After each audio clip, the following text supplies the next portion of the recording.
आपका बच्चा एग्जाम देने जा रहा है, पढ़ाई करने जा रहा है और पास नहीं हो रहा है, या उसको आपको लग रहा है इसने पढ़ाई नहीं करी, पास नहीं होगा, तो शहद, बेलपत्री की बीच वाली पत्ती पर शहद लगा लीजिए और शंकर भगवान के शिवलिंग पर जाकर उसको बच्चे के हाथ से चिपकवा दीजिए। बच्चे ने भले पढ़ाई नहीं करी हो पूरी साल, पर बच्चा उस सब्जेक्ट में जिस दिन वो बेलपत्री चिपका कर आएगा उस दिन उस सब्जेक्ट में बच्चा पास होकर ही रहेगा, उसका एग्जाम उसको अच्छा प्राप्त होगा। जो भोपाल वाला एक बाबा आया था पिछले दिनों कि आपका बेटा अगर 8वीं में एग्जाम देने जाए, पढ़ाई न किया हो, तो बेलपत्री पर शहद लगाकर शिवलिंग पर लगा दीजिएगा, वो पास हो जाएगा। ये बताइए काम आसान है कि नहीं? ये तो बहुत आसान काम है ना। और बच्चों को भी लगेगा कि पढ़ने की क्या जरूरत है, एक बेलपत्री निकाल के किताब के बीच में लगा लेंगे। लेकिन उसी के कुछ दिन बाद अखबार में जब खबर छप गई कि उसी कथावाचक का अपना बेटा 8वीं में फेल हो गया, तब तो कम से कम इस देश को जागना चाहिए। ये वही देश है जहां 1998-99 के आसपास गणेश की मूर्तियां दूध पीती थीं। तब तो सोशल मीडिया नहीं था और पूरे देश में लोग दूध लेकर के मूर्तियों को पिलाने चले गए थे। अब मैं पूछूंगा, कम से कम बिहार में हूं तो पूछ ही लेता हूं कि आजकल प्यास नहीं लग रही क्या? और मैं किसी का अपमान नहीं कर रहा, मैं तो वैज्ञानिक बात पूछ रहा हूं। आपको पता है यह अंधविश्वास इसलिए किया जा रहा है क्योंकि पीछे से आपकी शिक्षा, आपकी नौकरी, आपका बैंक, आपका विश्वविद्यालय बिक गया है और आपके बच्चे अब तार्किक बौद्धिक नहीं पैदा होंगे, तो जो अपढ़ कुपढ़ भीड़ होगी वो अंधविश्वास की तरफ नहीं जाएगी तो क्या जाएगी? अगर वो पढ़ लेंगे तो पूछेंगे कि बैंक ऑफ इंडिया प्राइवेट करने के लिए क्यों कर रहे हो? आपने कहा ना कि वहां बाहर से आउटसोर्स कराया जा रहा है। साहब, हमारे यहां नई शिक्षा नीति में 40% सिलेबस ऑनलाइन मोड में चला गया। हमारे मित्र मनोज गुप्ता जी बैठे हुए हैं, पटना में असिस्टेंट प्रोफेसर हैं। हम लोगों ने बड़े आंदोलन साथ में किए, 13 पॉइंट रोस्टर का आंदोलन किया था। निर्देश जी बैठी हुई हैं दिल्ली के, हमारी बहुत क्रांतिकारी साथी हैं।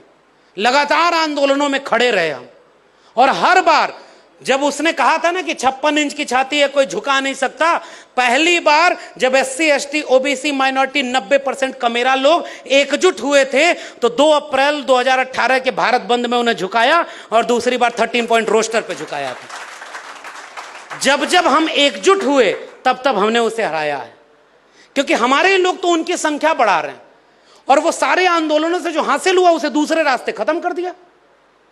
40% सिलेबस ऑनलाइन मोड में हो गया है।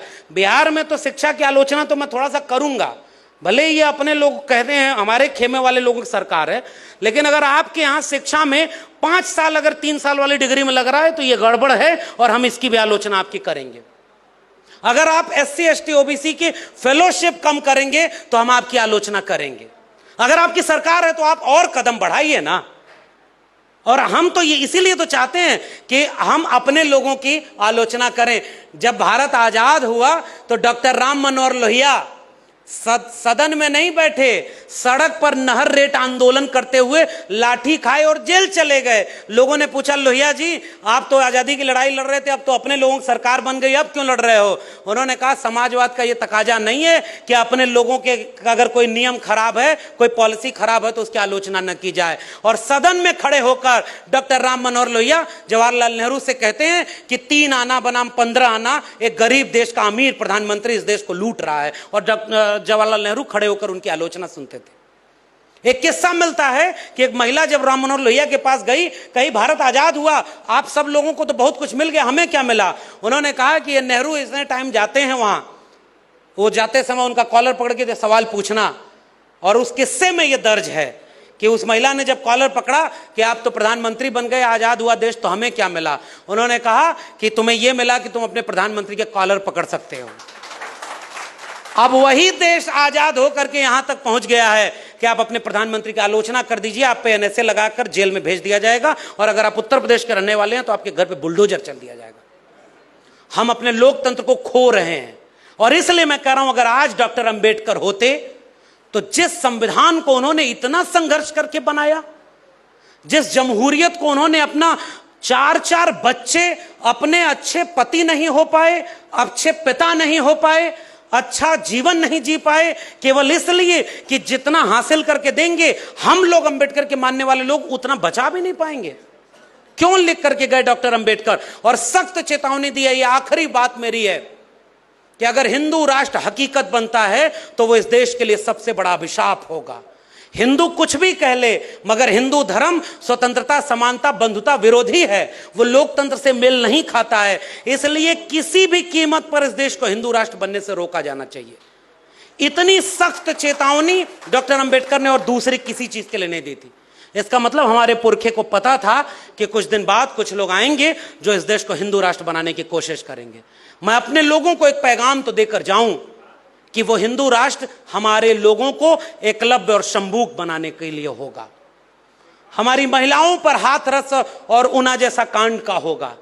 इसलिए अगर हम हिंदू हैं तो हमारे प्रोफेसर, डॉक्टर, इंजीनियर कहां हैं? हिंदू तब बनाते हो जब दंगा कराना होता है।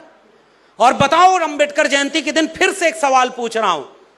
14 अप्रैल को मैं महाराष्ट्र में था और जितने भी हमारे क्रांतिकारी लोग हैं सब जानते होंगे, इस देश में अंबेडकर जयंती के दिन करोड़ों लोग इस देश दुनिया में सड़कों पर उतरकर रैलियां निकालते, शोभा यात्रा निकालते, जश्न मनाते।